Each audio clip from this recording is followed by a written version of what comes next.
नमस्कार, आपके साथ में विजेंद्र सोलंकी। स्वागत है आपका हमारे सबसे बेहद खास प्रोग्राम जिसका नाम है art civil lines. Art civil lines यानी सीएमआर, यानी सूबे के मुखिया का ठिकाना, यानी वो घर जहां मुख्यमंत्री रहते हैं और तय करते हैं राजस्थान का भविष्य। फिलहाल प्रदेश के साथ ही इस घर पर भी मुख्यमंत्री अशोक गहलोत का राज है। दरअसल यही वो पावर सेंटर है जहां से प्रदेश की राजनीति की ABCD तय हो रही है और यहीं से तय होता है कि किसको कितना, कहां, कब और क्या मिलेगा। इसी पावर सेंटर की हर हलचल पर हमारी खास नजर रहेगी और हर खबर से आपको रूबरू भी कराते रहेंगे, यानी दिखाएंगे आर्ट सिविल लाइन्स की हर हलचल।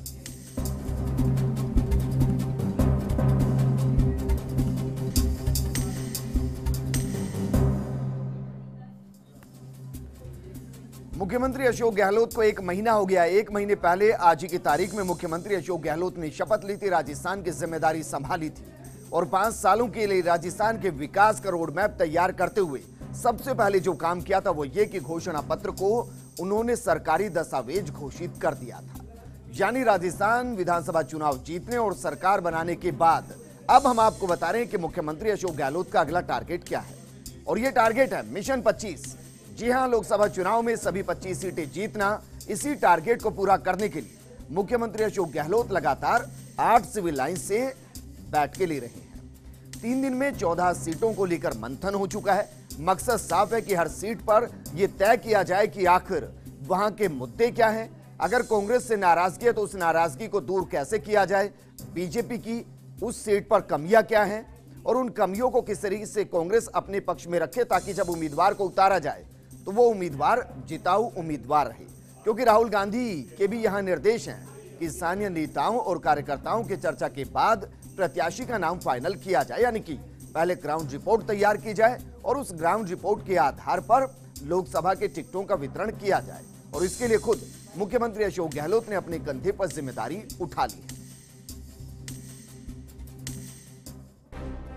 3 राज्यों की जीत ने कांग्रेस लीडरशिप में गजब का आत्मविश्वास भर दिया है। हिंदी बेल्ट में मिली जीत ने कांग्रेस को लोकसभा चुनाव के लिए बूस्ट कर दिया है और पार्टी आगामी लोकसभा चुनाव में पूरे दमखम के साथ जुट गई है। राजस्थान में पार्टी कार्यकर्ताओं से लेकर नेताओं की बॉडी लैंग्वेज सकारात्मक नजर आ रही है और पार्टी मिशन 25 में जी जान से जुटी है। चुनावी वैतरणी में पार्टी की नैया के खेवनहार बने हैं खुद सीएम अशोक गहलोत और उन्हें मिशन 25 का सारथी माना जा रहा है। सीएम की अगुवाई में पार्टी ने मजबूत नेताओं की तलाश शुरू कर दी है। इसके लिए बैठकों का दौर शुरू हो चुका है। पूरी तैयारियों पर खुद मुख्यमंत्री अशोक गहलोत नजर बनाए हुए हैं। जिला स्तर पर बैठकों के बाद अब प्रदेश स्तर पर नामों को खंगाला जा रहा है। मुख्यमंत्री अशोक गहलोत की देखरेख और निर्देशन में कांग्रेस के वरिष्ठ नेता प्रत्येक लोकसभा सीट के लिए मंत्रियों, विधायकों और क्षेत्र के जनप्रतिनिधियों से फीडबैक लेने में जुटे हैं। जयपुर में मंगलवार से शुरू हुई इस कवायद में अब तक कई सीटों पर चर्चा हो चुकी है।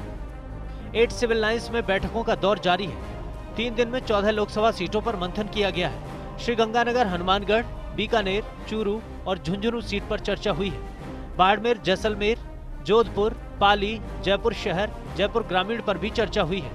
इसके अलावा अजमेर, जालोर सिरोही, राजसमंद, चित्तौड़गढ़ और भीलवाड़ा सीट पर चर्चा हुई है। बैठक में संबंधित लोकसभा सीट के जमीनी समीकरण को जानने के साथ ही कई अन्य मुद्दों पर चर्चा की गई। कार्यकर्ताओं से उनके क्षेत्र की समस्याओं और योजनाओं के बारे में भी जानकारी ली गई।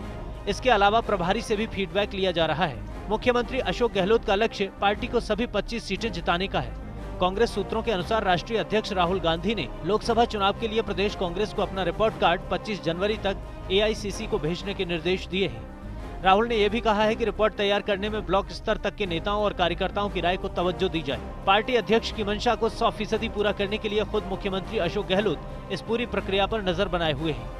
इस बैठक में मुख्यमंत्री अशोक गहलोत के अलावा पार्टी के कई वरिष्ठ नेता, मंत्री, विधायक, प्रधान, ब्लॉक अध्यक्ष और जिलाध्यक्ष शामिल रहे हैं। बैठक में सभी लोकसभा सीटों को लेकर चर्चा के साथ साथ सुझाव भी दिए गए, जिनमें किसानों की कर्ज माफी के मुद्दे पर सबसे अधिक जोर रहा।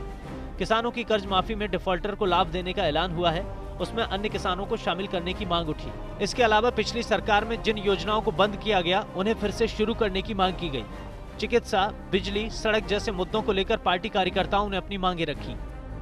हालांकि इस बैठक में लोकसभा सीटों को लेकर प्रत्याशियों के नामों पर चर्चा नहीं हुई, लेकिन फीडबैक के जरिए स्थानीय माहौल को भांपने की कोशिश जरूर हुई। वहीं मुख्यमंत्री अशोक गहलोत ने मीटिंग में मौजूद पार्टी पदाधिकारियों और कार्यकर्ताओं को कहा कि वे कांग्रेस के उम्मीदवार को लोकसभा चुनाव में जिताने के लिए अभी से जुट जाएं। कार्यकर्ताओं को संदेश दिया गया कि पार्टी सभी की भावनाओं के अनुसार ही उम्मीदवार का चयन करेगी और जो उम्मीदवार पार्टी तय करे उसे जिताने की जिम्मेदारी कार्यकर्ताओं की है। मुख्यमंत्री अशोक गहलोत ने कार्यकर्ताओं को आश्वस्त किया कि कार्यकर्ताओं के हितों का पूरा ध्यान रखा जाएगा। जाहिर है पार्टी उत्साहित है और लोकसभा चुनावों के प्रति पूरी तरह से आशान्वित भी। पार्टी नेतृत्व इस कोशिश में है कि मरुधरा ने जिस जोश के साथ सूबे में कांग्रेस की सत्ता में वापसी कराई है, वही जोश मरुधरा में कायम रहे। मुख्यमंत्री गहलोत में जनता की नब्ज टटोलने का गजब का हुनर है और ये सभी जानते हैं कि अगर पार्टी लोगों को ये विश्वास दिलाने में कामयाब रहे कि कांग्रेस ही विकास का विकल्प है तो मरुधरा फतेह आसान हो जाएगी। और इसी विश्वास को जगाने के लिए वे दिन रात एक कर पार्टी का घोषणा पत्र लागू करवाने की दिशा में भी अग्रसर हैं और यही वजह है कि कांग्रेस के प्रति प्रदेश का सकारात्मक रुझान भी है। Bureau report, first India news. यानी एक तरफ जहां मुख्यमंत्री अशोक गहलोत मिशन 25 को पूरा करने की तैयारी कर रहे हैं, वहीं दूसरी तरफ प्रदेश की जनता को सुशासन देने के लिए भी वो लगातार जुटे हुए हैं। इसी कड़ी में उन्होंने अगला टारगेट या कहें कि पहला टारगेट जन घोषणा पत्र के तहत किए गए ऐलानों को जल्द से जल्द पूरा करने को बनाया है और इसी को लेकर उन्होंने मंत्रिपरिषद के साथ बैठक की। बैठक में किसान कर्ज माफी समेत कई अहम मुद्दों को लेकर मंथन हुआ। कर्ज माफी के मुद्दे को लेकर मुख्यमंत्री अशोक गहलोत ने सीएस और सहकारिता विभाग के अधिकारियों के साथ मंत्रणा भी की। वहीं विधानसभा में रखे गए और रखे जाने वाले बिलों को लेकर विचार विमर्श भी किया गया। इस दौरान माना जा रहा है कि सहकारिता संशोधन बिल के जरिए विधायकों को सहकारिता सोसाइटी का पदाधिकारी बनाने का रास्ता साफ किया जाएगा। वहीं पंचायती राज संस्थाओं और नगरीय निकायों में शैक्षणिक बाध्यता हटाने संबंधी संशोधन विधेयक भी रखे जाएंगे। बैठक में आर्थिक आधार पर पिछड़ों को आरक्षण देने को लेकर भी मंथन किया गया है। दरअसल केंद्र ने आर्थिक आधार पर पिछड़ों को 10% आरक्षण का बिल संसद में पारित कर दिया है, जबकि मुख्यमंत्री अशोक गहलोत 20 साल पहले ही विधानसभा में 14% आरक्षण का बिल पारित करवा चुके हैं। ऐसे में दोनों में से कौन सा तरीका आजमाया जाए और उसके विधिक पहलू क्या हैं, इसको लेकर भी मंथन किया गया है। वहीं सहकारिता विभाग के अधिकारियों के साथ अलग से बैठक में मूंग खरीद की अवधि बढ़ाने को लेकर भी विचार विमर्श किया गया।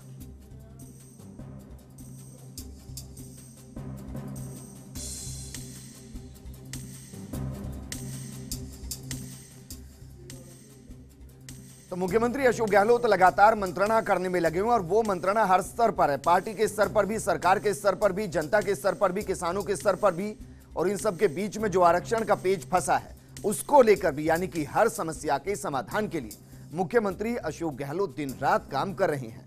लेकिन बच्चे, जी हां बच्चे, भगवान का रूप होते हैं और मुख्यमंत्री अशोक गहलोत का बच्चों के प्रति प्रेम किसी से छुपा नहीं है। वो जब भी किसी बच्चे को देखते हैं या कहें कि मिलते हैं तो उसे दुलारते जरूर हैं। और यही वजह कि नोबेल पुरस्कार विजेता और बाल अधिकारों के लिए काम करने वाले कैलाश सत्यार्थी ने मुख्यमंत्री अशोक गहलोत से मुलाकात की। विधानसभा में हुई इस मुलाकात के दौरान दोनों के बीच बच्चों की सुनहरे भविष्य और सुरक्षित बचपन को लेकर अभियान के लिए लंबी चर्चाएं चली हैं।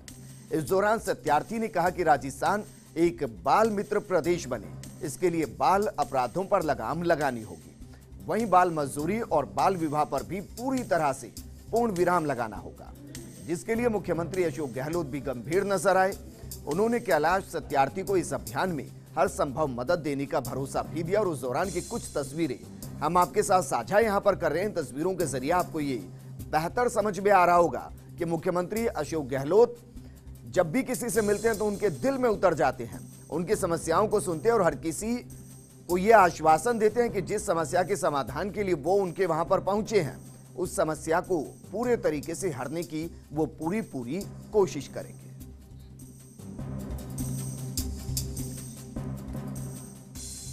वहीं सरकार बनते ही किसानों की कर्ज माफी, गहलोत सरकार का एक ऐसा ऐलान जिससे लाखों किसानों को फायदा होने वाला है। और इसी कड़ी में मुख्यमंत्री अशोक गहलोत ने एक और अहम फैसला लेते हुए लिपिक भर्ती ग्रेड सेकंड 2013 के अभ्यर्थियों की नियुक्ति का रास्ता साफ कर दिया है। जैसे ये खुशखबरी आई, अभ्यर्थियों ने खुले दिल से मुख्यमंत्री अशोक गहलोत का स्वागत किया। अभ्यर्थियों ने कहा कि वो लोग लंबे अरसे से दर दर की ठोकरें खा रहे थे। इस दौरान कोई काम करने या कोई काम करवाने का आश्वासन जरूर देता था, लेकिन ये मुख्यमंत्री अशोक गहलोत ही है जिन्होंने सरकार में आते ही अपना वादा पूरा कर दिया। आपको बता दें कि इस भर्ती में आरक्षित सूची की 917 अभ्यर्थियों की नियुक्ति प्रक्रिया काफी लंबे वक्त से लंबित है और इसके लिए अब मुख्यमंत्री अशोक गहलोत ने अधिकारियों को निर्देश दिए हैं कि इन अभ्यर्थियों को जल्द से जल्द नियुक्ति दी जाए।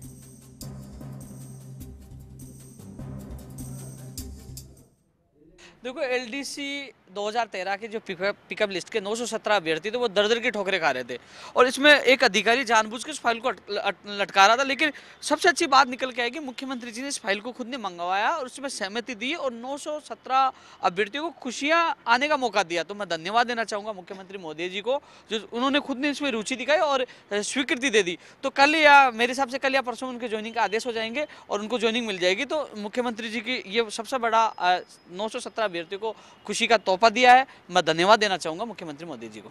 सबसे पहले तो हम सीएम साहब को धन्यवाद देते हैं इस मैटर के लिए।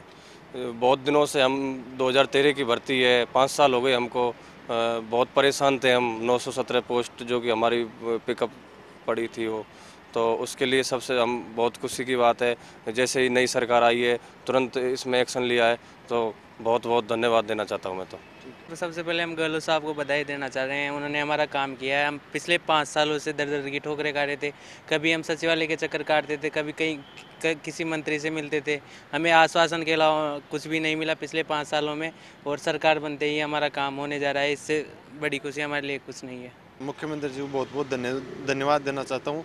उन्होंने हमारी पीड़ा समझी और सरकार आते ही तत्परता के साथ हमारा 2013 से जो पीड़ित थे उसका दर्द समझ के उन्होंने हमारी समस्या जान के हमारा समाधान किया। तो मुख्यमंत्री साहब को बहुत बहुत धन्यवाद देना चाहता हूँ। अब जरा सोचिए, गहलोत सरकार को बने आज महज 1 महीना पूरा हुआ है, लेकिन कितने काम उन्होंने कर दिए हैं। 1 महीने पहले आज ही के दिन अशोक गहलोत ने मुख्यमंत्री पद की शपथ ली थी। इस 1 महीने में अशोक गहलोत ने अपने वादों को निभाने का काम शुरू कर दिया, तो वहीं अब भी वो कई बड़े वादों को पूरा करने का काम कर रहे हैं। राजस्थान की राजनीति में कदम रखने के बाद से अशोक गहलोत के हाथ में सांसद, केंद्रीय मंत्री, विधायक और मुख्यमंत्री के रूप में कमान जब आई, तब उन्होंने अपने गृह जिले जोधपुर पर हमेशा फोकस रखा और यही वजह है कि जोधपुर में रेल लाइन से लेकर पेयजल योजनाओं और एजुकेशन के मामलों में गहलोत की अहम भूमिका रही। इसी कड़ी में अशोक गहलोत ने तीसरी बार मुख्यमंत्री बनते ही जोधपुर को एक और बड़ा तोहफा दिया है। तोहफे से जोधपुर को नवाजा है। यह तोहफा है सैन्य उपकरणों के यूनिट के लिए 200 करोड़ की हरी झंडी। ये रिपोर्ट देखिए। अशोक गहलोत को मुख्यमंत्री बने हुए 1 महीना बीत गया है, लेकिन पूरे प्रदेश की बड़ी जिम्मेदारी के बाद भी उन्हें अपना घर यानी कि गृह जिला जोधपुर याद आ रहा है। इसकी एक झलक तब दिखी जब इस क्षेत्र की पाली रोड पर 200 करोड़ रुपए की उस यूनिट को हरी झंडी दे दी गई, जिसे कथित रूप से भाजपा की रोड कहा जाता है। लेकिन सीएम गहलोत ने रोजगार और विकास दोनों को ध्यान में रखकर यह कदम उठाया।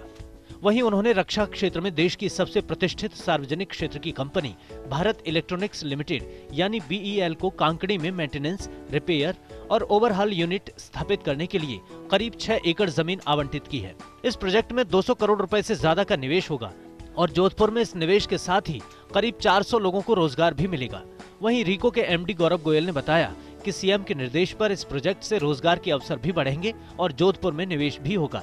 स्थानीय स्तर पर कांकाणी क्षेत्र को विकसित करने में जुटे रीको के क्षेत्रीय प्रबंधक विपिन गुप्ता ने बताया कि शुरुआती दौर में 400 और बाद में लगभग 1000 लोगों को रोजगार मिल सकेगा। इनके आने के बाद में एक बहुत ही बड़ा इन्वेस्टमेंट जोधपुर में आया है और आपको खुशखबरी दे दूं कि भारत इलेक्ट्रॉनिक्स लिमिटेड जो कि सेंट्रल गवर्नमेंट का उपक्रम है, वो यहाँ पे एक डिफेंस इक्विपमेंट, रेडार वगैरह की maintenance, repair and overhauling MRO project के लिए यहाँ पे इन्होंने एक आवेदन किया था और जिसको हमने इश्यू को रिजॉल्व करके हमारे मुख्यालय के निर्देश के अनुसार हमने काकानी औद्योगिक क्षेत्र जो हमारा नया जोधपुर पाली रोड पे आ रहा है उसमें हमने 6 एकड़ जमीन यानी 24,000 स्क्वायर मीटर का एक लैंड पीस इनको आवंटन करने की योजना बनाई है, जिसको अप्रूवल हमारे मुख्यालय से द्वारा आ गई है और अब शीघ्र ही BEL को हम जो है पजेशन देके और कार्रवाई उनके द्वारा की जानी है। बता दें कि BEL की जोधपुर में प्रस्तावित इकाई में एयरफोर्स और सेना के रक्षा उपकरणों की मेंटेनेंस और रिपेयरिंग की जाएगी और अभी इन उपकरणों को देखभाल और रिपेयर के लिए बेंगलुरु भेजना पड़ता है। लेकिन मुख्यमंत्री अशोक गहलोत की दूरगामी सोच से जोधपुर सहित पूरे पश्चिमी क्षेत्र के एयरफोर्स और आर्मी के उपकरणों की मरम्मत अब यहीं हो सकेगी। ये यूनिट लगने के बाद रक्षा क्षेत्र से जुड़ी अन्य कई कंपनियों के आने की संभावना जताई जा रही है, क्योंकि भारतीय सेना और वायुसेना से जुड़े लोगों का यहाँ पर जमावड़ा लगा ही रहता है। साथ ही पोखरण में हमेशा व्यापक पैमाने पर अभ्यास भी चलते रहते हैं। ऐसे में माना जा रहा है कि रक्षा क्षेत्र में सेना और वायुसेना को सेवा प्रदान करने वाली कई निजी कंपनियां भी जोधपुर की राह पकड़ेंगी। राजस्थान प्रदेश के मुख्यमंत्री अशोक गहलोत को मुख्यमंत्री बने हुए आज ठीक 1 महीना हो चुका है। 1 महीने बाद एक बड़ी खबर जोधपुर के लोगों के लिए खुशी वाली ये भी आई है कि जोधपुर का जो काकानी क्षेत्र है उसमें करीब 200 करोड़ की लागत से एक बड़ा प्रोजेक्ट जहां सैन्य उपकरण बनेंगे, उनका मेंटेनेंस भी होगा और बेल जैसी कंपनी जो है वहां पे स्थापित करने जा रही है, जिसको लेकर के रिको के जो एमडी है गौरव गोयल ने गंभीरता दिखाई मुख्यमंत्री अशोक गहलोत के साथ चर्चा करने के बाद, और इसलिए ये जो प्रोजेक्ट अटका हुआ था उसको मंजूरी मिल चुकी है। बहुत जल्द काकानी क्षेत्र के अंदर जब जोर शोर से इसका काम शुरू हो जाएगा तब 400 से अधिक लोगों को यहाँ रोजगार मिल सकेगा। सहयोगी भवानी सिंह गहलोत के साथ Rajeev Gaur, first India news, Jodhpur. मुख्यमंत्री अशोक गहलोत सिर्फ जोधपुर पर ही फोकस नहीं कर रहे हैं, बल्कि पूरे प्रदेश पर उनका फोकस है और वो इस तरीके के काम कर रहे हैं कि राजस्थान विकास के पद पर आगे बढ़ता हुआ नजर आए। लेकिन सोशल मीडिया पर मुख्यमंत्री अशोक गहलोत किस तरीके से एक्टिव हुए, ट्विटर पर क्या कुछ ट्वीट किया और फेसबुक पर क्या कुछ शेयर उन्होंने किया है, ये भी हम आपको दिखाएंगे एक छोटे से ब्रेक के बाद। चल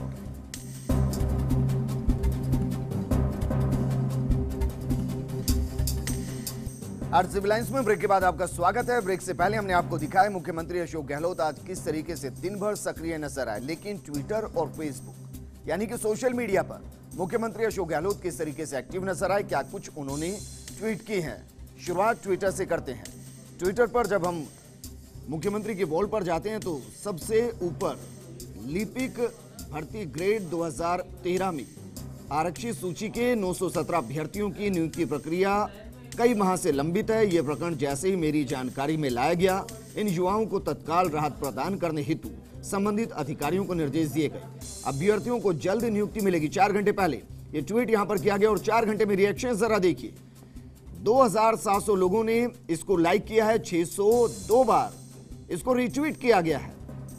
वहीं 491 लोगों ने इस पर प्रतिक्रिया भी दी है। इसके बाद मुख्यमंत्री अशोक गहलोत लगभग 6 घंटे पहले अरुण जेटली और अमित शाह, जो दोनों ही बीमार हैं, अरुण जेटली को कैंसर, वो विदेश में इलाज करा रहे हैं, तो अमित शाह को स्वाइन फ्लू और वो दिल्ली के एम्स में इलाज करा रहे हैं। दोनों की रिकवरी के लिए प्रार्थना से जुड़ा ये ट्वीट यहां पर किया गया। 2000 लोगों ने लाइक किया, 286 लोगों ने इसको रीट्वीट किया और 73 लोगों ने इस पर कमेंट भी किया है। इससे जब नीचे हम आते हैं तो लगभग 8 घंटे पहले मुख्यमंत्री से विधानसभा में नोबेल प्राइज विजेता कैलाश सत्यार्थी मिले अपनी धर्मपत्नी के साथ। उन फोटो को यहां पर उन्होंने ट्वीट किया है। इनको 1500 लोगों ने लाइक किया है, 287 लोगों ने रीट्वीट किया है और 45 लोगों ने इस पर कमेंट भी किया है। वहीं 8 घंटे पहले कुछ फोटो और ट्वीट यहां पर किए जाते हैं और लिखा जाता है 15वीं राजस्थान विधानसभा के प्रथम सत्र में राज्यपाल महोदय के अभिभाषण के दौरान, उनके विधानसभा पहुंचने के दौरान, स्वागत के दौरान के कुछ फोटो, विधानसभा के अंदर के कुछ फोटो जहां पर ट्वीट किए जाते हैं, ट्विटर पर शेयर किए जाते हैं। 1100 लोग इनको लाइक करते हैं, 233 इस पर कमेंट, माफ कीजिएगा 233 रिट्वीट और 60 कमेंट इस पर किए गए। अब जरा फेसबुक वॉल को भी खंगाल लेते हैं। फेसबुक वॉल पर क्या कुछ खास है, क्या कुछ शेयर यहां पर किया गया है। इस वॉल पर जब हम जाते हैं तो सबसे पहले हमें जो दिखाई दे रहा है वो है लिपिक ग्रेड द्वितीय भर्ती परीक्षा 2013, जिसका जिक्र हमने किया। आरक्षित सूची के ये कुछ 917 पद हैं जिन पर नियुक्तियां देनी है। उसको लेकर मुख्यमंत्री अशोक गहलोत ने पोस्ट यहां पर डाली है, उसको 225 लोगों ने शेयर किया है, 783 लोगों ने इसको कमेंट भी यहां पर किया है। उसके बाद वही कैलाश सत्यार्थी जो कि नोबेल पुरस्कार विजेता हैं, विधानसभा में अपनी धर्मपत्नी के साथ वो मिले मुख्यमंत्री अशोक गहलोत से और राजस्थान में किस तरीके से बच्चों की जिंदगी को सुरक्षित रखा जाए वो फोटो यहां पर शेयर किए गए।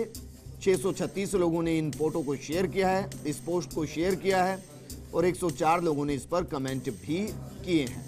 तो ये फेसबुक पर मुख्यमंत्री अशोक गहलोत की प्रतिक्रियाएं, पोस्ट। और उसके बाद जब हम जाते हैं तो वही विधानसभा में राज्यपाल अभिभाषण के लिए पहुंचे और उससे पहले उनका स्वागत 3,500 लोगों ने लगभग इस पर लाइक किया है, 160 लोगों ने कमेंट और 871 लोगों ने इस पोस्ट को शेयर भी किया है। तो मुख्यमंत्री अशोक गहलोत किस तरीके से फेसबुक और ट्विटर पर सक्रिय नजर आए, ये हमने आपको दिखाया। और इस दौरान किस तरीके से जन समर्थन भी उनको सोशल मीडिया पर मिल रहा है, ये भी हमने आपको दिखाया।